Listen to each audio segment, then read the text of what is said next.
Eu estava passando o pano na última prateleira quando percebi que o sorriso no meu rosto tinha começado não sei quando, 40 anos.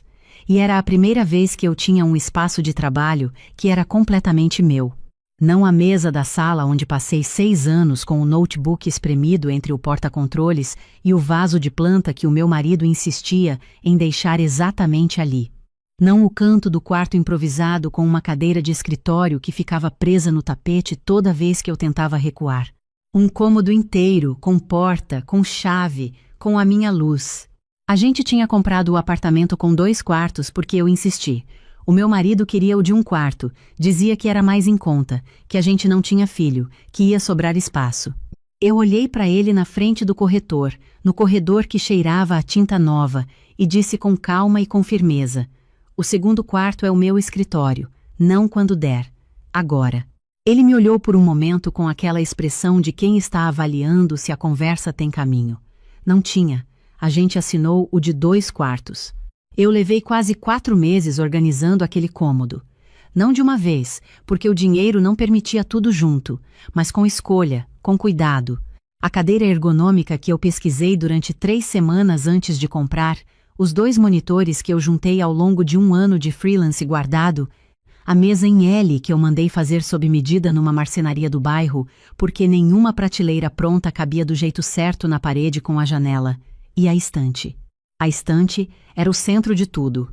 Eu a encontrei desmontada na casa da minha avó, quando a família foi ajudar a esvaziar o apartamento dela depois que ela foi morar no interior com a minha tia. Era uma estante de madeira maciça, jacarandá, com 6 prateleiras e 2 portas de vidro na parte de baixo.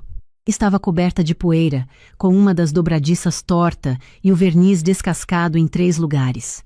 A minha mãe disse que a gente devia deixar para doação. Eu disse que queria. Ela me olhou como quem olha para alguém que pegou o pior item do lote. Eu carreguei a estante num frete até o apartamento. Passei 2 finais de semana inteiros lixando, tratando a madeira, substituindo a dobradiça, aplicando verniz novo. Quando terminou, ficou exatamente como eu tinha imaginado. Tinha o cheiro certo, a cor certa, a solidez certa, minha estante, o coração do meu escritório, a coisa mais minha que eu já tive num espaço de trabalho. Foi numa terça-feira, 2 meses depois que o escritório ficou pronto. O meu marido estava na cozinha mexendo em alguma coisa no celular quando eu ouvi a pausa antes de ele falar. Conheço aquela pausa há 11 anos de casamento. Aquela pausa específica significa: tenho uma coisa para dizer que você não vai querer ouvir e estou organizando as palavras. Eu continuei organizando meus arquivos na mesa. Minha mãe precisa vir passar uns dias aqui, ele disse. Eu parei o que estava fazendo. O que aconteceu? Ela bateu o pé na quina da escada em casa e torceu o tornozelo. Não é grave, mas o médico pediu repouso, elevação do pé, sem ficar sozinha por uma semana.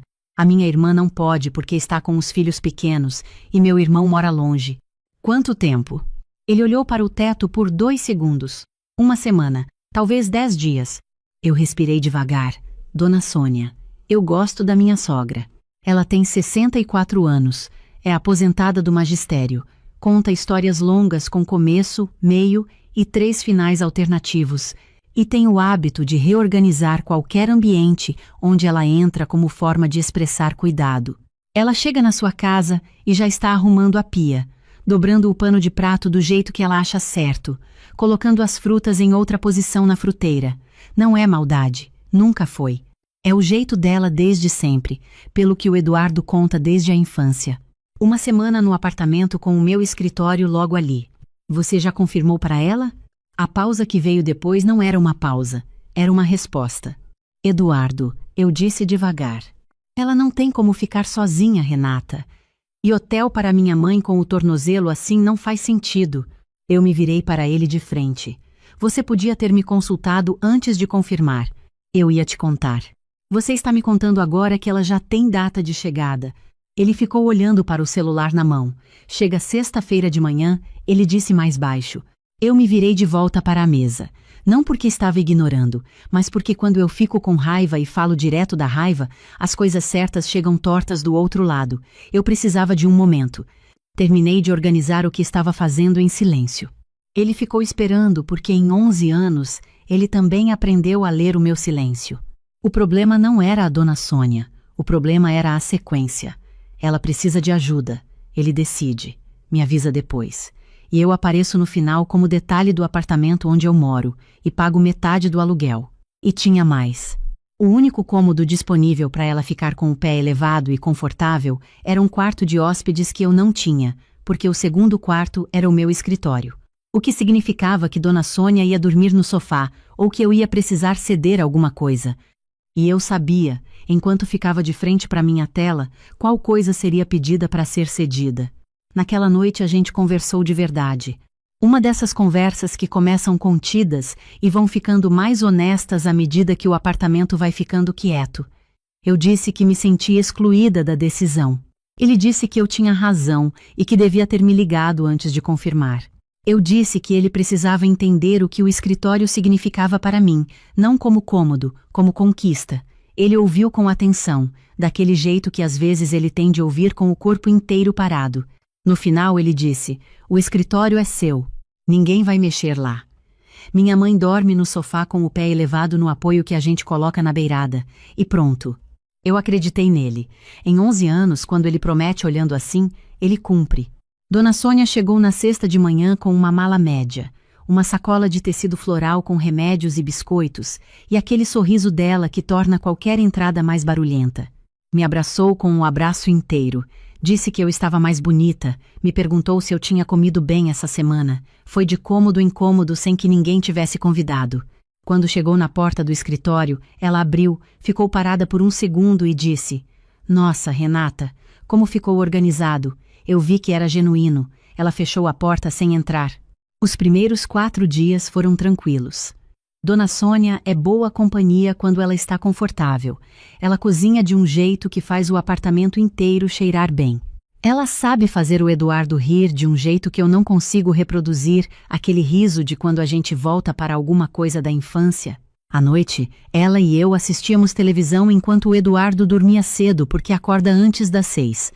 Na segunda semana eu comecei a notar coisas pequenas. A toalha do banheiro dobrada de um jeito diferente do meu, os temperos da cozinha em outra ordem, o cobertor do sofá dobrado no lugar errado. Eu não disse nada. Cada um tem seus hábitos, eu pensei. É só mais uma semana. Na quinta-feira da segunda semana, eu tinha uma reunião presencial com uma cliente nova. Reunião importante, apresentação de proposta de identidade visual, o tipo de coisa que faz a gente acordar cedo e sair com pasta na mão, e roupa que não é a de todo dia.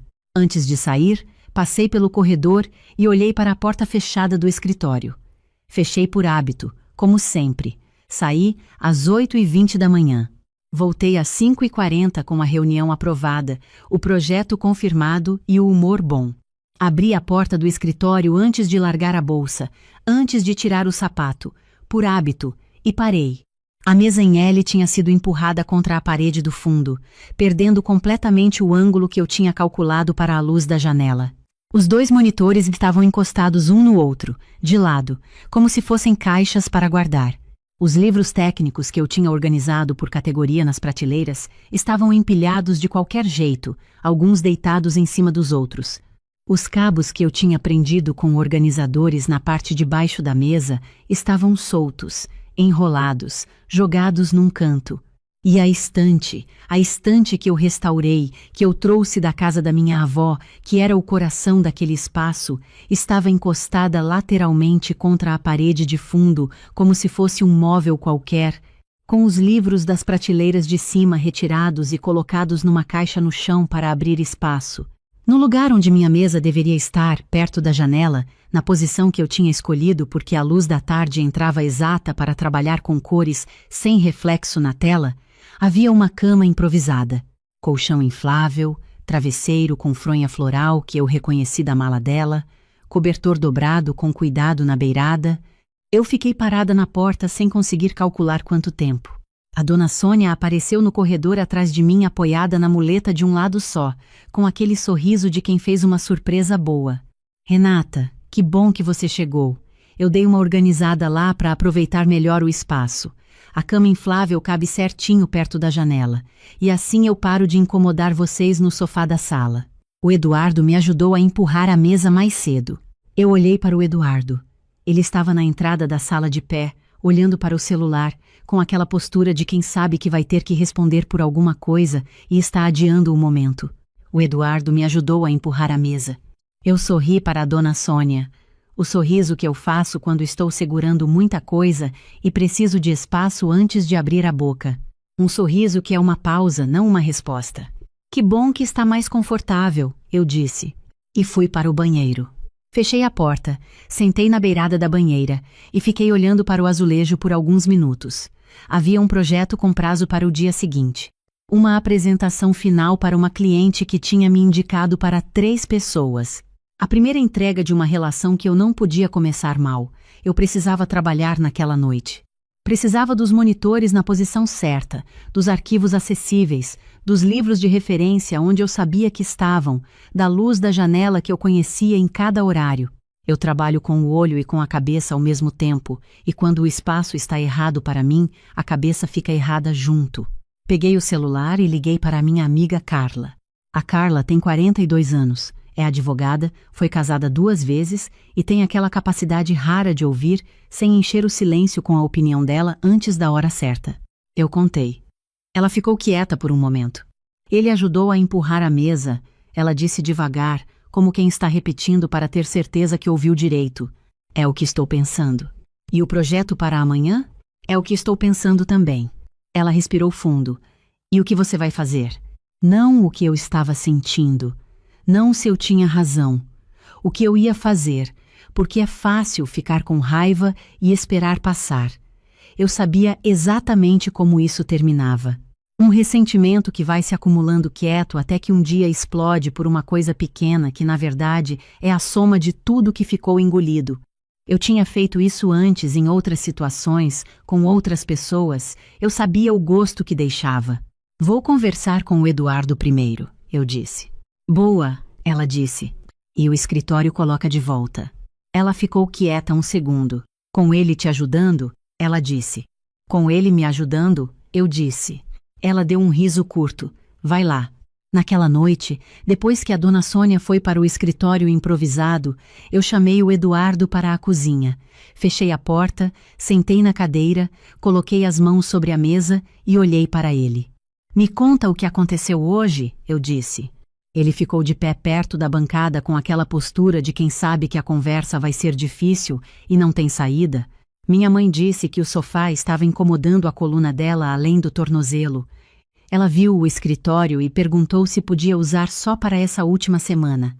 Ela estava com dor, Renata. Você se lembra da conversa que a gente teve antes dela chegar? Ele não respondeu. Você me disse que o escritório era meu e que ninguém ia mexer lá. Você usou exatamente essas palavras. E hoje você não só deixou, você ajudou a empurrar a minha mesa. Ele olhou para o chão. Essa estante, eu disse devagar. Você se lembra de onde ela veio? Ele ficou quieto. Eu trouxe da casa da minha avó quando a família estava esvaziando o apartamento. Você foi junto no frete. Eu passei 2 finais de semana inteiros restaurando ela, lixando cada pedaço, trocando a dobradiça, passando verniz. Eu sabia exatamente onde ela ia ficar e por que ia ficar ali. A luz da tarde entra naquela posição sem reflexo nos monitores. Isso não é preferência, é como eu trabalho. Você tomou uma decisão sobre o meu espaço de trabalho sem me perguntar, dentro da nossa casa sem me perguntar. É minha mãe, ele disse mais baixo. Eu sei quem ela é. Eu gosto da sua mãe. Isso não é sobre gostar ou não gostar. É sobre o que aconteceu. E eu tenho um projeto para entregar amanhã de manhã. Não é hobby, é cliente, é contrato, é dinheiro que entra nessa casa. Eu preciso da mesa no lugar, preciso dos livros onde eu sei onde estão, preciso trabalhar essa noite. Ele levantou os olhos. Quero ter certeza que você entende de verdade, eu continuei. Porque eu não quero ter que repetir essa conversa. Não com você, não com a sua mãe, com ninguém. Quando alguém quiser mudar alguma coisa no meu escritório, me pergunta antes. Não depois, antes. Ele assentiu. Dessa vez era diferente. Não era o assentimento de quem concorda para encerrar o assunto. Era o de quem chegou num lugar.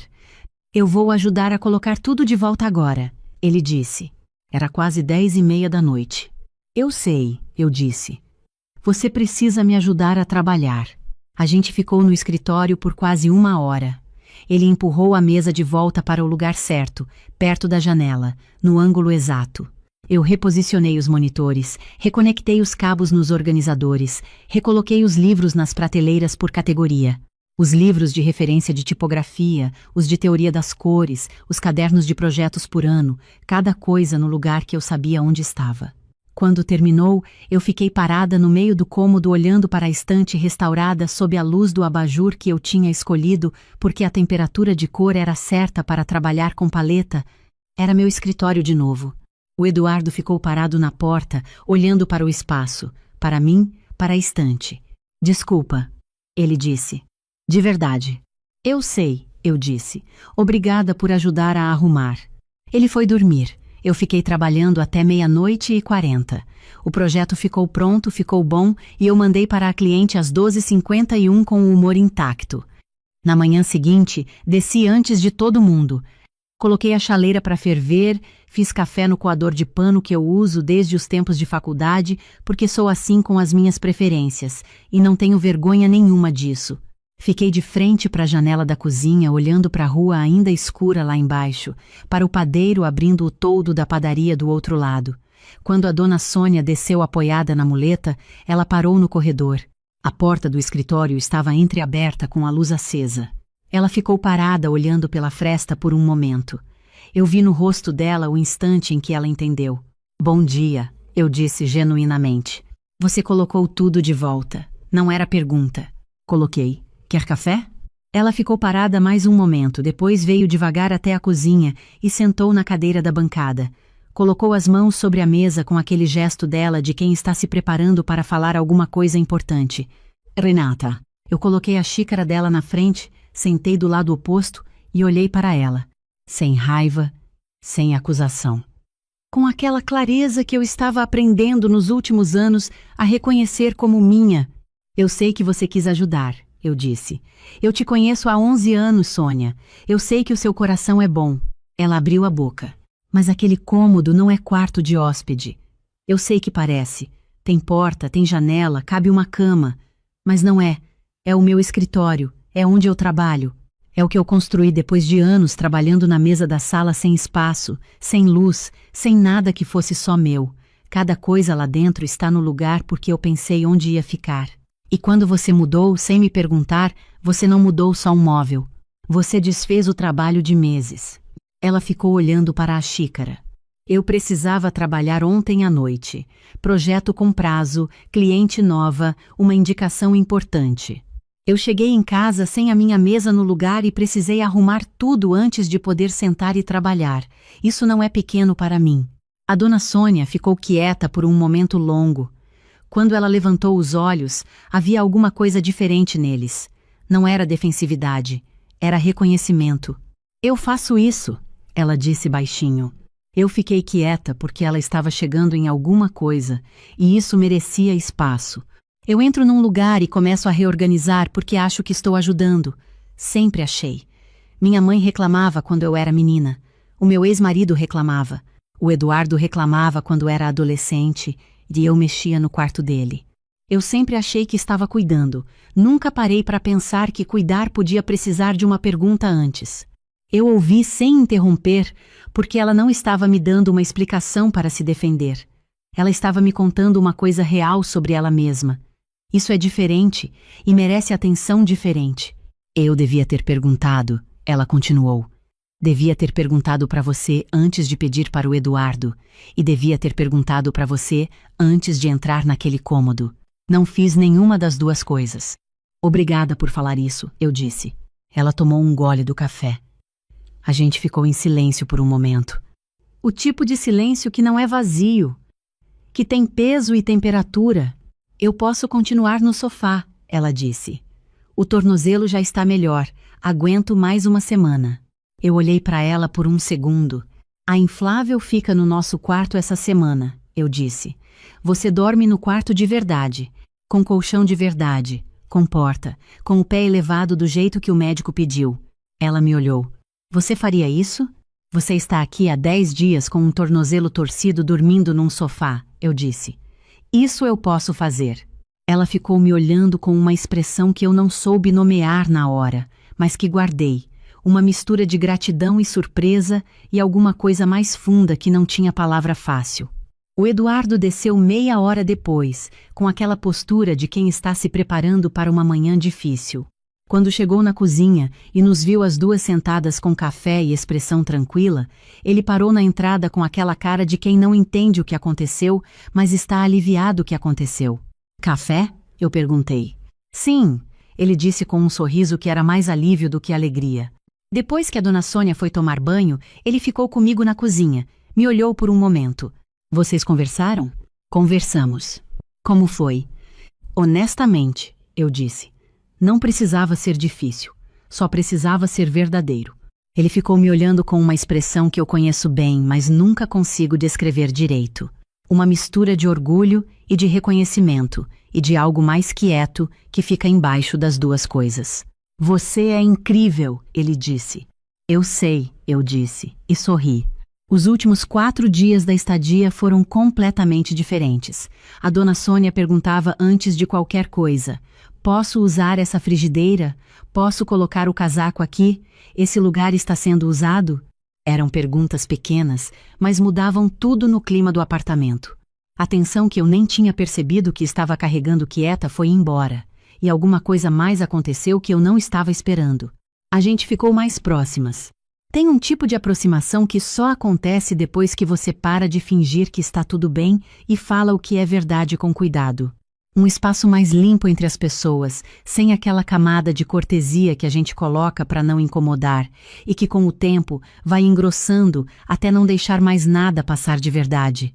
Na penúltima noite, a dona Sônia me pediu para ver o escritório de verdade, não a versão que ela tinha reorganizado.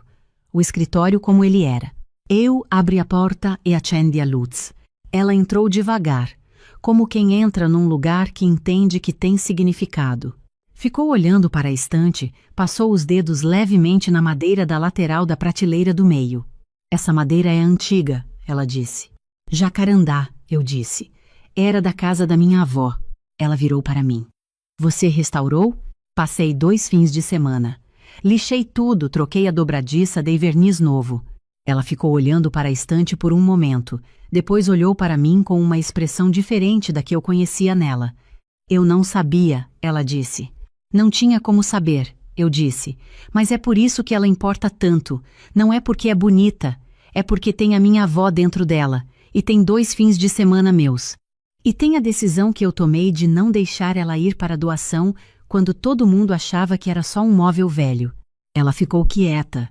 Então disse: a minha mãe tinha uma máquina de costura que meu irmão vendeu quando ela morreu sem me perguntar. Eu nunca perdoei de verdade. Eu ouvi porque ela estava me contando uma dor real, não uma comparação. Existe uma diferença entre as duas, e eu aprendi a escutar qual é qual. É diferente perder alguma coisa que importa de perder a coisa em si, eu disse. Ela assentiu devagar. É muito diferente. A gente ficou em silêncio por um momento ali no escritório, as duas olhando para a estante, com a luz do abajur fazendo a madeira ficar daquele tom de mel escuro que eu tanto gostava. No último dia, ela insistiu em cozinhar o almoço inteiro. Fez frango ao molho pardo com polenta, que o Eduardo declarou solenemente que era o melhor que ele tinha comido desde a infância, o que ela aceitou como o maior elogio possível, e eu concordei porque era verdade. Ela me pediu a receita do bolo de laranja que eu tinha feito na noite anterior. A gente ficou na cozinha por horas sem perceber, com o apartamento cheirando bem, com a dona Sônia contando histórias da época em que o Eduardo e os irmãos eram pequenos, histórias que ele ouvia com aquele sorriso de quem está voltando para algum lugar bom. O Eduardo comeu 2 porções e disse que queria que todas as visitas da família terminassem assim. Eu e a dona Sônia demos risada ao mesmo tempo. Na manhã seguinte, levamos ela até o ponto onde o filho dela a buscaria de carro. No embarque, ela me abraçou diferente do abraço de chegada. O de chegada tinha sido animado, expansivo, cheio de energia de quem está chegando. O de saída era mais quieto, mais presente. O abraço de alguém que passou por alguma coisa real e saiu diferente do outro lado. Cuida desse escritório, ela disse no meu ouvido. Cuido, eu disse. E venha de novo quando quiser. Só me avisa antes. Ela riu. Prometo. No caminho de volta, o Eduardo ficou em silêncio por um bom tempo olhando para a rua. Depois disse: Eu devia ter ligado para você antes de confirmar para ela. Quando ela me ligou pedindo, eu devia ter dito: Deixa eu falar com a Renata primeiro. Sim, eu disse. Devia. Ele ficou quieto de novo. Depois: Eu sempre fico com medo de dizer não para ela. A gente cresceu com pouco e quando um precisava, o outro ajudava sem pensar muito. É difícil colocar uma pausa no meio disso. Eu olhei para ele. Ajudar a sua mãe e me consultar não são coisas que se cancelam. As duas cabem no mesmo movimento. Você teria ligado, me contado, a gente teria decidido junto. Provavelmente a resposta ia ser a mesma. Ela ia vir, ia ficar, mas eu ia ser parte da decisão, não uma consequência dela. Ele ficou quieto por um momento. Depois disse baixinho: Você tem razão. A gente ficou o resto do caminho em silêncio, mas era um silêncio cheio, o tipo que existe depois que as coisas certas foram ditas e não precisam ser repetidas. Quando cheguei em casa, fui direto para o escritório. Abri a porta, acendi a luz, fiquei parada no meio do cômodo por um momento só. A mesa em L estava no lugar certo, com a luz da tarde entrando pela janela no ângulo que eu conhecia. Os monitores no ângulo certo, os livros nas prateleiras por categoria, a estante de jacarandá com aquele tom de mel contra a parede. Era o meu espaço. Peguei o celular e mandei mensagem para Carla. A sogra foi. Tudo bem? Ela respondeu em menos de um minuto. Ela foi. Como ficou? Eu sentei na cadeira da minha mesa e escrevi. Conversei com os dois. Foi honesto. Ficou bem. Ela demorou um pouco mais para responder. Quando veio, era: orgulho de você. Eu fiquei olhando para essas palavras por um momento. Não porque eu precisava de aprovação para me sentir bem com o que tinha feito, mas porque tem coisas que a gente faz por si mesma e que ficam mais inteiras quando alguém que você ama vê e reconhece. Existe uma diferença entre precisar de aprovação e apreciar testemunha. Eu aprendi a diferença. Quero ser honesta sobre uma coisa. Eu não sou uma mulher sem medo. Tenho muito medo. Tive medo de parecer difícil, de ser a nora que faz drama por causa distante, de criar uma mágoa que ia durar muito depois que ela fosse embora, de que o Eduardo ficasse no meio e não soubesse para qual lado olhar. Esses medos são reais e eu os senti todos juntos enquanto estava parada na porta do escritório, olhando para a cama inflável no lugar onde minha mesa deveria estar. Mas aprendi ao longo dos 40 anos que levei para chegar até aqui que medo é uma informação, não uma ordem. Ele me diz que aquilo importa para mim. Cabe a mim decidir o que fazer com esse importar. O que eu fiz foi falar com cuidado, sem crueldade, mas sem engolir, e o mundo não desabou. A dona Sônia não foi embora magoada. O meu casamento não rachou. O que aconteceu foi o oposto. Alguma coisa ficou mais firme, mais honesta, mais real entre nós três. A minha avó tinha um jeito de dizer que casa e lar são coisas diferentes. Casa é o endereço, o aluguel, a planta baixa. Lar é o lugar onde você pode ser quem você é sem precisar pedir licença.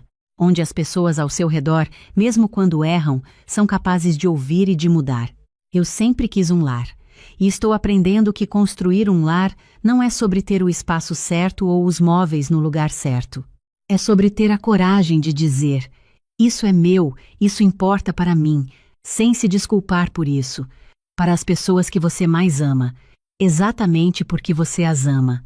O Eduardo apareceu na porta do escritório mais tarde. Ficou olhando por um momento para a estante, para a mesa, para a luz da tarde na janela. Depois olhou para mim. Você vai trabalhar ou vem tomar café comigo? Eu olhei para a mesa, para o projeto aberto na tela, para a luz entrando certa. Café primeiro, eu disse. Ele sorriu daquele jeito dele, o sorriso inteiro. Eu me levantei, apaguei a luz do escritório, fechei a porta com cuidado e fui fazer o café com ele. Tem coisas na vida que a gente constrói devagar, uma estante resgatada do pó, uma mesa no ângulo certo da luz da tarde, um cômodo com porta e chave, e tem um medo específico que chega junto, o de parecer difícil por cuidar do que é seu. Mas medo é informação, não ordem. Dizer, isso importa para mim com carinho, sem engolir e sem ferir, não racha os laços verdadeiros, ao contrário, deixa eles mais firmes. Lar é exatamente isso. o lugar onde a gente pode ser quem é, sem pedir licença, entre pessoas que sabem escutar. Eu estava passando o fondant pela última vez quando percebi que estava sorrindo sem motivo aparente. 40 anos. E era a primeira vez na vida que eu tinha um espaço de trabalho que era inteiramente meu. Não a bancada da cozinha onde eu passei 8 anos amassando massa com o cotovelo esbarrando na torneira. Não a mesa da sala que eu precisava limpar toda vez que minha família ia jantar. Não o chão da área de serviço, ajoelhada sobre um tapete de borracha enquanto meu marido passava por mim para pegar uma cerveja.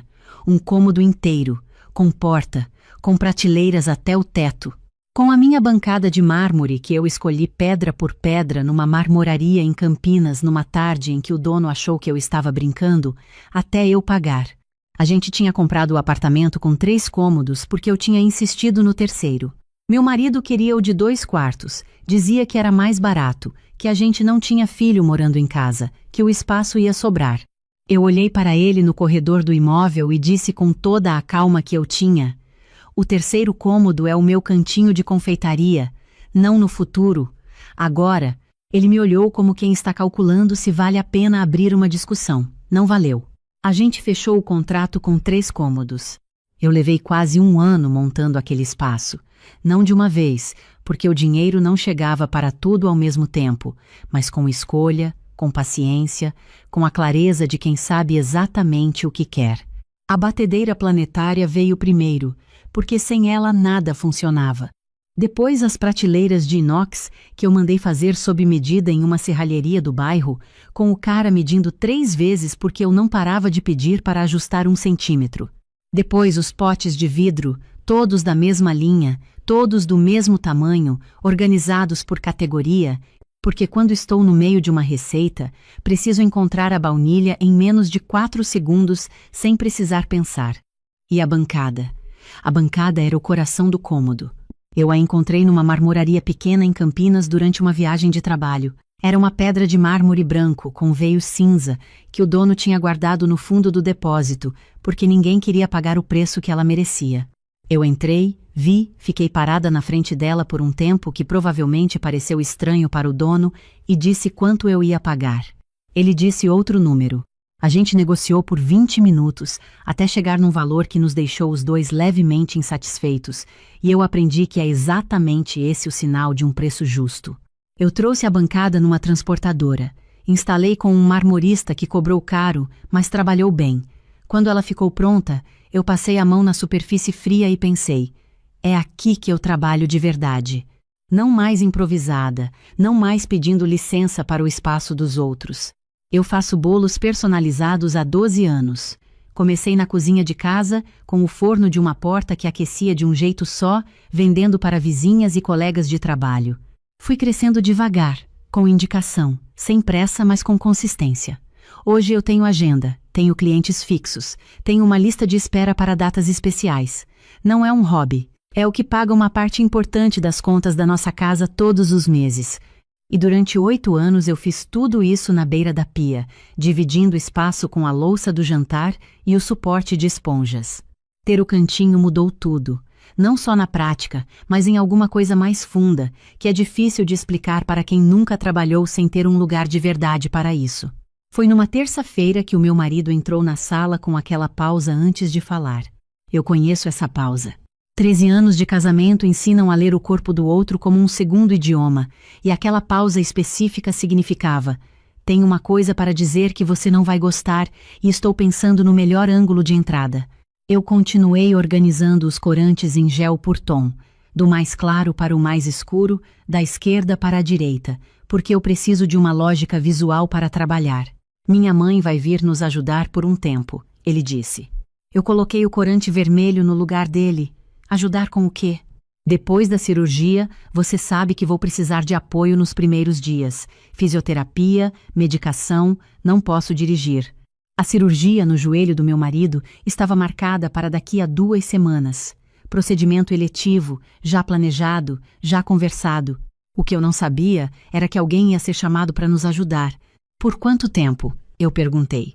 Ele olhou para o ventilador por 1,5 segundos. 3 semanas, ele disse. Talvez 4, dependendo da recuperação. 3 semanas. Eu respirei pelo nariz com cuidado. Minha sogra. Eu gosto da minha sogra.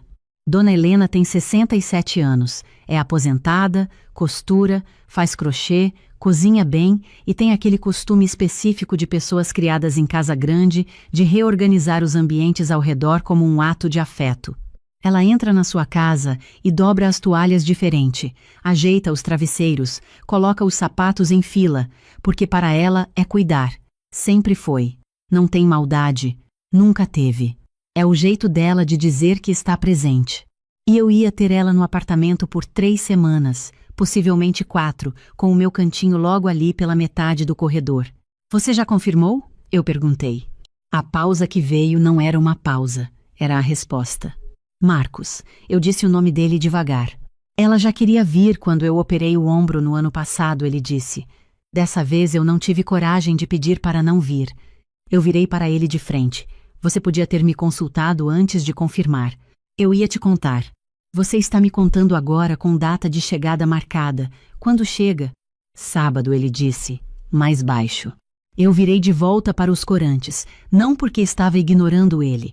Quando fico com raiva e falo na raiva, as coisas certas saem tortas. Eu precisava de um momento para organizar o que eu queria dizer com clareza, sem crueldade e sem engolir nada. Ele ficou esperando porque em 13 anos ele também aprendeu a ler os meus silêncios. O problema não era a Dona Helena, nunca foi ela. O problema era o padrão. Ela precisa de um lugar. Ele decide. Eu apareço no final como detalhe, não como moradora do apartamento que tem opinião sobre quem fica nele por um mês. E tinha mais uma coisa, que eu sabia enquanto organizava os corantes do mais claro para o mais escuro. O apartamento tinha quarto de casal e o meu cantinho, não tinha quarto de hóspedes. O que significava que a Dona Helena ia dormir no sofá ou que alguém ia pedir que eu cedesse alguma coisa. E eu sabia, enquanto alinhava os potes em fila, qual coisa seria pedida. Naquela noite a gente conversou de verdade. Uma daquelas conversas que começam contidas e ficam mais honestas quando o apartamento fica quieto. Eu disse que me senti de lado na decisão. Ele disse que eu tinha razão, que devia ter me consultado primeiro. Eu disse que precisava que ele entendesse o que aquele cômodo significava para mim, não como espaço vazio, como conquista de quase 1 ano de esforço. Ele me ouviu daquele jeito que ele tem às vezes, com o corpo inteiro quieto, sem interromper, sem defender. No fim ele disse, o cantinho é seu. Minha mãe dorme no sofá. Eu pego uma cama de solteiro inflável para ela ter mais conforto. Você não vai precisar mover nada. Eu acreditei nele porque quando ele promete com aquele olhar específico, ele cumpre. 13 anos me ensinaram isso. A Dona Helena chegou no sábado com 2 malas, um pacote de biscoitos caseiros e um sorriso que preenche o corredor inteiro. Me abraçou apertado, disse que estava ansiosa para ajudar. Percorreu o apartamento de cômodo em cômodo com aquela curiosidade dela de quem quer entender o espaço. Quando chegou na porta do cantinho, ela abriu, olhou por um segundo. Nossa, ficou um luxo, ela disse, e eu vi que era genuíno. Ela fechou a porta sem entrar. Os primeiros dias foram tranquilos. A Dona Helena tem uma presença boa quando ela quer. Conta histórias com aquele ritmo dela de quem foi criada ouvindo causos, cozinha com uma naturalidade que deixa a cozinha cheirando bem por horas. À noite a gente assistia novela enquanto meu marido ficava com a perna elevada no travesseiro que ela trouxe especialmente para isso. Eu trabalhei normalmente no cantinho durante essa primeira semana. Entrava, fechava a porta, fazia o meu trabalho. A Dona Helena nunca abriu sem bater. Tudo estava dentro do que eu tinha imaginado. Na segunda semana, eu comecei a notar pequenas coisas. A toalha de prato estava dobrada diferente. Os chinelos que eu deixava na entrada da cozinha tinham sido alinhados em outro canto. A almofada do sofá estava de cabeça para baixo, o que para ela provavelmente era a posição certa, e para mim não era. Eu não disse nada. Cada um tem os seus hábitos. Ela está tentando ajudar. É só mais 1 semana e meia. Na quinta-feira da segunda semana, meu marido tinha consulta de retorno com o ortopedista, fisioterapia depois, o dia inteiro fora. Eu saí às 8 da manhã com ele, orientações na bolsa, celular carregado, agenda liberada. Era um dia simples. Consulta, fisioterapia, almoço fora se ele estivesse bem, volta para casa. Eu voltei às 5h30 com meu marido bem, com o médico satisfeito com a evolução, com o humor bom. Ele foi direto para o quarto descansar. Eu fui pelo corredor com a bolsa no ombro e parei na porta do cantinho. A porta estava entreaberta. Eu empurrei com a ponta dos dedos. A bancada de mármore estava coberta com uma toalha de mesa que eu não reconhecia, dobrada como se fosse uma colcha improvisada. Em cima da toalha, uma almofada e um cobertor dobrado. A batedeira tinha sido empurrada para a prateleira do fundo, no lugar mais alto, onde eu precisaria de escada para alcançar. Os potes de vidro que eu organizei por categoria estavam agrupados de outro jeito, sem lógica que eu reconhecesse, empurrados para as extremidades das prateleiras. Os utensílios que eu guardo pendurados na régua de parede estavam dentro de um pote de cerâmica que eu usava para outra função. Os sacos de farinha e açúcar, que ficavam acessíveis na prateleira mais baixa porque uso todo dia, tinham sido empurrados para baixo da bancada, no canto onde eu guardo as formas grandes. E a bancada que eu trouxe de Campinas, que um marmorista instalou com nível, que era o centro daquele espaço, tinha virado base de cama improvisada. A superfície fria de mármore que eu escolhi para trabalhar com chocolate e pasta americana, porque precisa de temperatura constante, estava coberta com uma toalha de mesa floral que não era minha. Eu fiquei parada na porta sem conseguir calcular quanto tempo. A dona Helena apareceu no corredor atrás de mim com aquele sorriso dela. Filha, que bom que vocês chegaram. Olha, eu dei uma arrumadinha lá, ficou muito mais organizado assim. A bancada é grande demais para ficar vazia, fica desperdiçando espaço. Eu dormir no sofá toda noite estava ficando pesado para o meu corpo. Sabe como é, a coluna vai acusando. Aqui fica muito mais confortável e de dia você usa normalmente. Eu olhei para meu marido no corredor atrás dela. Ele estava parado com a mão na parede de apoio, olhando para o chão com aquela postura específica de quem sabe que vai ter que responder por alguma coisa e está calculando como. Eu sorri para a dona Helena, o sorriso que eu faço quando estou segurando muita coisa e preciso de tempo antes de abrir a boca. Um sorriso que é pausa, não resposta. Que bom que a senhora está mais confortável, eu disse, e fui para o banheiro. Fechei a porta. Sentei na borda da banheira e fiquei olhando para o azulejo cinza por um tempo que eu não sei medir. Tinha uma encomenda para terminar até sexta-feira. Bolo de casamento. 2 andares. Pasta americana, flores de açúcar que eu precisava modelar ainda naquela noite, porque flores precisam de pelo menos 12 horas secando antes de ir para o bolo. Eu precisava da batedeira, precisava dos corantes no lugar que eu sabia onde estavam, precisava da bancada fria de mármore, que não é capricho, é técnica. Chocolate derrete em superfície quente. Pasta americana gruda em superfície porosa. Cada detalhe daquele espaço tinha uma função. E quando a função desaparece, o trabalho desaparece com ela. Peguei o celular e liguei para a Fernanda. A Fernanda tem 43 anos, é minha amiga desde o colégio, trabalha como enfermeira e tem aquela capacidade rara de dizer a verdade sem enfeite, mas também sem brutalidade. Eu contei tudo. Ela ficou quieta por uns 5 segundos. Ela cobriu a bancada de mármore com uma toalha floral, disse ela devagar, como quem está confirmando que entendeu direito. Sim. E o bolo de casamento é amanhã. Sexta é o prazo. Ainda tenho as flores para modelar. A Fernanda respirou fundo. E o que você vai fazer? Não o que eu estava sentindo. Não se eu tinha razão. O que eu ia fazer. Porque ficar com raiva e deixar passar é uma opção. Reclamar para a amiga no banheiro e não mover nada é uma opção. Eu sabia exatamente como isso terminava porque já tinha feito isso antes. Um ressentimento que vai acumulando em silêncio, até que um dia estoura por alguma coisa pequena que, na verdade, é a soma de tudo que ficou guardado. Eu não queria mais fazer isso. Vou falar com o Marcos primeiro, eu disse. Bem, disse a Fernanda. E o cantinho? Coloco tudo de volta. Com ele me ajudando, ela disse, não como pergunta. Com ele me ajudando, eu confirmei. Ela fez um som de aprovação e desligou.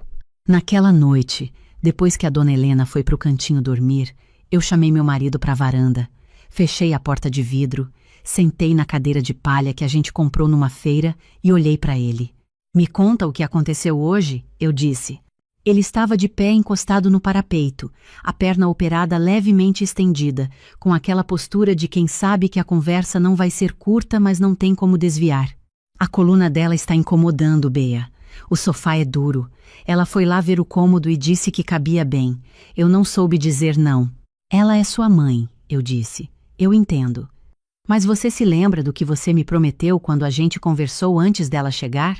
Ele ficou olhando para o prédio do fundo. Você disse que o cantinho era meu e que ninguém ia mexer nele. Usou exatamente essas palavras.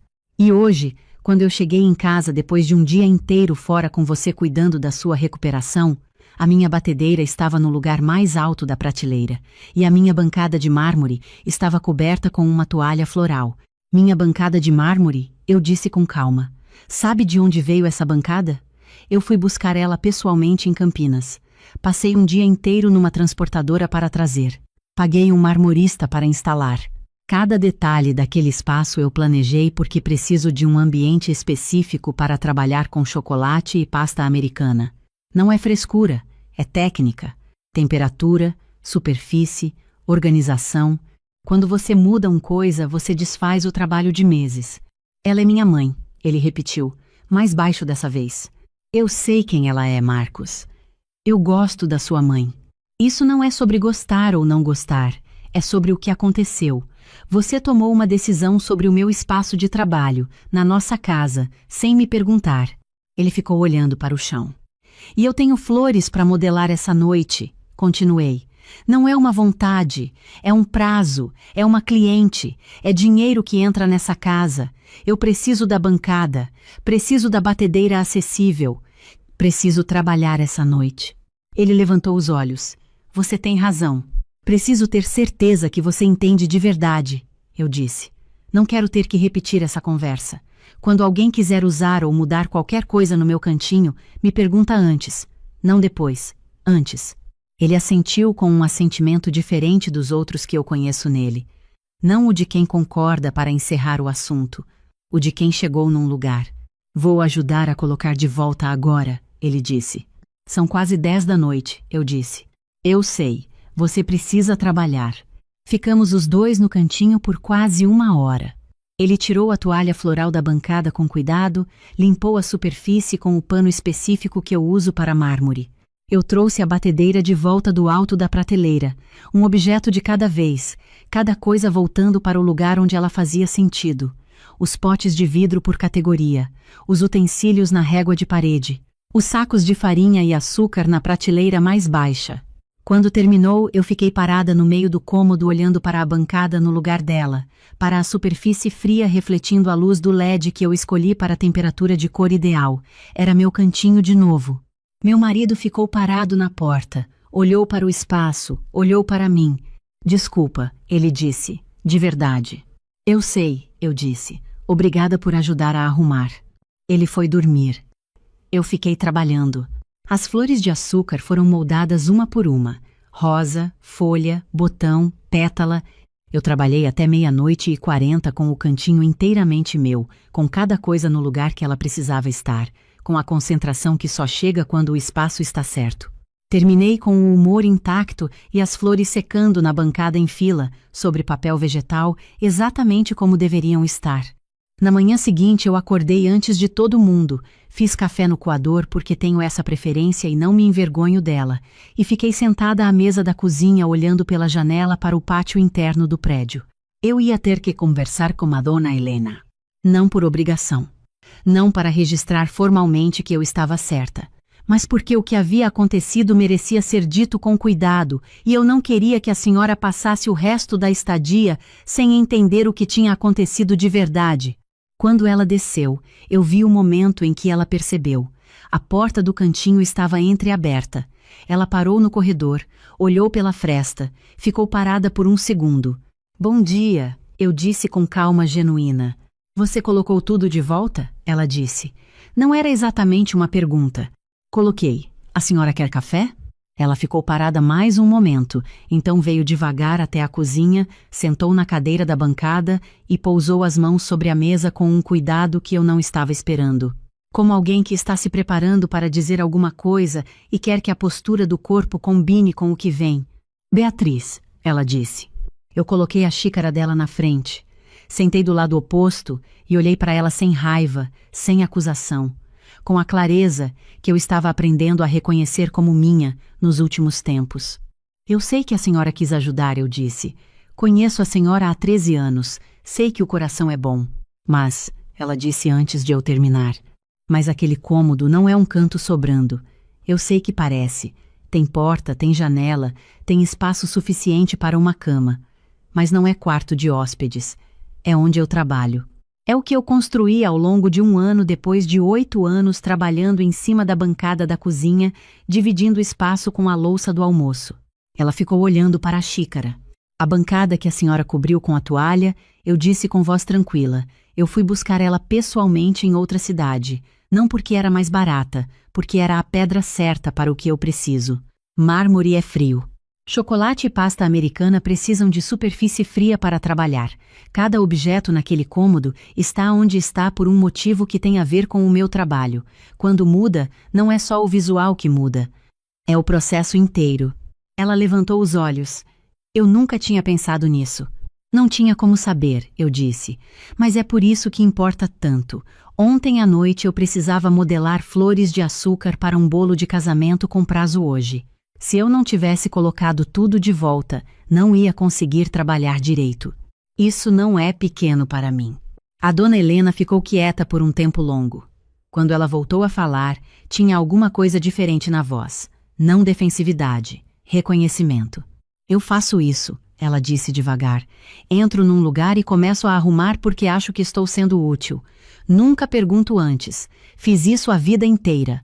Quando o Marcos era pequeno, eu entrava no quarto dele e reorganizava sem avisar. Ele reclamava, eu achava que estava certa. Com a minha sogra foi igual. Ela nunca me disse nada, mas eu sei que tinha coisa que eu mudava na casa dela que ela não gostava.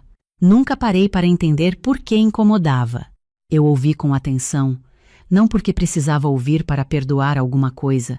Eu não estava com raiva, mas porque ela estava me contando uma coisa real sobre si mesma, e isso merecia atenção genuína. Devia ter perguntado antes de entrar no seu espaço, ela disse. Devia ter perguntado se você se importava, não ter entrado e começado a mudar. Obrigada por falar isso, eu disse. Ela tomou um gole de café. Ficamos as duas em silêncio por um momento. Aquele tipo de silêncio que não é incômodo. Tem substância. Vou continuar no sofá, ela disse. A coluna aguentou até agora, aguenta mais uma semana. Eu olhei para ela. E a inflável? Como assim? A cama inflável, eu disse. Essa noite a gente arruma no quarto de casal. O Marcos vai para o sofá uma semana, que a perna dele já está bem o suficiente para isso. A senhora dorme no quarto de verdade. Com colchão, com travesseiro, com dignidade. Ela me olhou com uma expressão que eu não soube identificar de imediato. Era uma mistura de surpresa e alguma coisa mais suave. Você faria isso? A senhora está na nossa casa há 11 dias, eu disse. Isso eu posso fazer. Ela ficou olhando para mim por um momento. Depois assentiu com aquela cabeça dela de quem está aceitando alguma coisa que não esperava receber. Meu marido desceu meia hora depois com aquela expressão de quem passou a noite calculando como ia encontrar amanhã. Quando chegou à cozinha e viu eu e a dona Helena sentadas com expressão tranquila e café quente, ele parou na entrada com aquela cara de quem não entende exatamente o que aconteceu, mas sente que pode respirar. Café? Eu perguntei. Sim, ele disse com um sorriso pequeno que era alívio e gratidão ao mesmo tempo. Depois que a dona Helena foi tomar banho, ele ficou comigo na cozinha. Me olhou por um segundo. Vocês conversaram? Conversamos. Foi bem. Como? Honestamente, eu disse. Não precisava ser difícil, só precisava ser verdadeiro. Ele ficou me olhando com aquela expressão que eu não sei nomear com precisão, mas que guardo como uma das minhas favoritas. Uma mistura de orgulho e reconhecimento, e alguma coisa mais funda que não tem palavra certa. Você é incrível, ele disse. Eu sei, eu disse, e sorri de verdade. Os últimos dias da estadia foram completamente diferentes. A dona Helena perguntava antes de qualquer coisa. Posso pegar esse pano? Posso mover esse vaso? Essa mudança era pequena, mas mudava o clima do apartamento inteiro. Uma tensão que eu nem tinha percebido que estava carregando foi embora. E alguma coisa mais aconteceu que eu não estava esperando. A gente ficou mais próximas. Não a proximidade de quem está fingindo que está tudo bem. A outra, a que vem quando você para de ser cortês demais e começa a ser real. Quando o espaço entre as pessoas fica mais limpo, sem aquela camada de cuidado excessivo que vai ficando espessa demais e transforma a convivência em performance. Na penúltima noite ela me pediu para mostrar o cantinho de verdade. Não como ele estava no dia em que ela mudou as coisas, como era de fato. Eu abri a porta e acendi a luz. Ela entrou devagar, como quem entra em lugar que entende que tem significado. Ficou olhando para as prateleiras, para os potes alinhados, para a régua de utensílios. Depois parou na frente da bancada. Passou a mão levemente na superfície do mármore. Você foi buscar em Campinas, ela disse, não como pergunta. Passei um dia inteiro para isso, eu disse. Ela ficou olhando para a pedra por um momento. Os veios cinza no branco, a superfície polida. Eu não tinha entendido, ela disse. Não tinha como, eu disse. Mas é por isso que ela importa. Ela virou para mim. Beatriz, me desculpa, de verdade. Eu sei, eu disse. Ela me contou então de uma vizinha que havia parado de falar com ela anos atrás por causa de uma situação parecida. Uma vizinha que era como uma amiga, que ela frequentava toda semana e que de uma hora para outra fechou a porta sem explicação. Só muito depois, por uma terceira pessoa, ela soube que tinha reorganizado a área da horta da vizinha sem pedir, trocado as plantas de lugar, jogado fora mudas que a vizinha guardava com intenção. A vizinha nunca disse nada diretamente. Simplesmente foi criando distância até sumir. Eu ouvi com atenção porque ela estava me contando uma dor real, não uma desculpa. Existe uma diferença entre essas duas coisas e eu aprendi ao longo dos anos a reconhecer qual é qual. Você me disse, ela disse. Ela não disse. Eu precisava ouvir, mas precisava ouvir de alguém que me dissesse de frente. No último dia ela insistiu em cozinhar o jantar. Fez frango com quiabo do jeito que meu marido ama, o tipo de receita que carrega afeto em cada etapa do preparo, cheiro que preenche o apartamento todo. Eu fiz um bolo de chocolate simples, de forma, sem enfeite, só pra gente. A gente ficou na cozinha por horas sem perceber, com a janela aberta e o barulho da rua chegando de baixo. Meu marido comeu 2 porções do frango e disse que queria que todas as visitas da família terminassem assim. Eu e a dona Helena demos risada ao mesmo tempo, aquele tipo de risada que sai junto sem combinar, que é o sinal de que alguma coisa ficou diferente entre as pessoas. Na manhã seguinte, eu e meu marido a levamos ao ponto de ônibus. No embarque, ela me abraçou diferente do abraço de chegada. O de chegada era largo, animado, o abraço de quem está chegando cheio de energia. O de saída era mais quieto, mais presente. O abraço de quem passou por alguma coisa real e saiu do outro lado levando uma coisa que não tinha antes. Cuida desse cantinho, ela disse no meu ouvido. Cuido, eu disse. E volte quando quiser. Só avisa antes. Ela riu. Prometo, filha. No caminho de volta, meu marido ficou em silêncio por um bom tempo. Depois disse. Devia ter ligado para você quando ela pediu para vir. Devia ter ligado, contado, e a gente teria decidido junto. Sim, eu disse. Devia. Ele ficou quieto de novo. Depois. Eu sempre fico com medo de dizer não para ela. A gente cresceu com pouco e quando um precisava, o outro não parava para pensar, só ia. É difícil mudar esse reflexo. Eu olhei para ele. Marcos, ajudar sua mãe e me consultar não são coisas que se cancelam, cabem juntas. Você podia ter ligado, me contado, e a gente teria tomado a decisão juntos. Provavelmente a resposta ia ser a mesma. Ela ia ficar. Mas eu ia ser parte da decisão, não uma consequência dela. Ele ficou quieto por um momento. Depois disse baixinho. Você tem razão. A gente ficou o resto do caminho em silêncio. Mas era um silêncio que tinha peso bom. O tipo que existe depois que as coisas certas foram ditas sem crueldade. Quando cheguei em casa, fui direto para o cantinho. Abri a porta, acendi a luz, fiquei parada no meio do cômodo por um momento. A bancada estava no lugar. A superfície de mármore refletindo a luz do LED. Os potes alinhados nas prateleiras por categoria. Os utensílios na régua. Os sacos de farinha e açúcar acessíveis na prateleira mais baixa. Era meu espaço, inteiro, como eu havia construído. Peguei o celular e mandei mensagem para a Fernanda. A dona Helena foi. Está tudo bem. Ela respondeu em menos de 1 minuto. Foi. Como ficou? Eu sentei na cadeira que fica de frente para a bancada e escrevi. Conversei com os dois. Foi honesto. Ficou bem. Ela demorou um pouco mais para responder. Quando veio, eram 3 palavras. Orgulho de você. Eu fiquei olhando para essas palavras por um momento. Não porque precisava de aprovação para saber que fiz certo, mas porque tem coisas que a gente faz por si mesma e que ficam mais inteiras quando alguém que você ama vê e reconhece. Existe uma diferença entre precisar de validação e apreciar testemunha. Eu aprendi a diferença. Quero ser honesta sobre uma coisa. Eu não sou uma mulher sem medo. Tenho muito medo. Tive medo de parecer difícil. De ser a nora que faz drama por causa de bancada, de criar um clima que ia contaminar o casamento por semanas depois que ela fosse embora.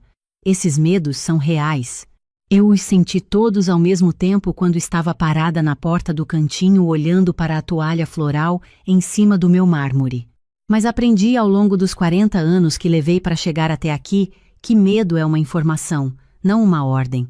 Ele me diz que aquilo importa para mim. Cabe a mim decidir o que faço com esse importar. O que eu fiz foi falar com cuidado, sem crueldade, mas sem guardar nada. E o mundo não desabou. A dona Helena não foi embora magoada. O meu casamento não rachou. O que aconteceu foi o oposto. Alguma coisa ficou mais firme entre nós 3, mais honesta, mais real. Minha avó costumava dizer que casa e lar são coisas diferentes. Casa é o IPTU, o endereço, o número da placa. Lar é o lugar onde você pode ser quem você é sem pedir licença para isso. Onde as pessoas ao seu redor, mesmo quando erram, são capazes de ouvir de verdade e de mudar alguma coisa de verdade. Eu sempre quis um lar. E estou aprendendo, aos 40 anos, que construir um lar não é sobre ter o espaço certo ou os móveis no lugar certo. É sobre ter coragem de dizer, isso é meu, isso importa para mim, sem se desculpar por isso. Precisamente para as pessoas que você mais ama, precisamente porque você as ama. Meu marido apareceu na porta do cantinho, ficou olhando para o espaço por um momento, para a bancada no lugar, para a luz do LED na temperatura que eu escolhi. Depois olhou para mim. Você quer trabalhar ou toma um café comigo?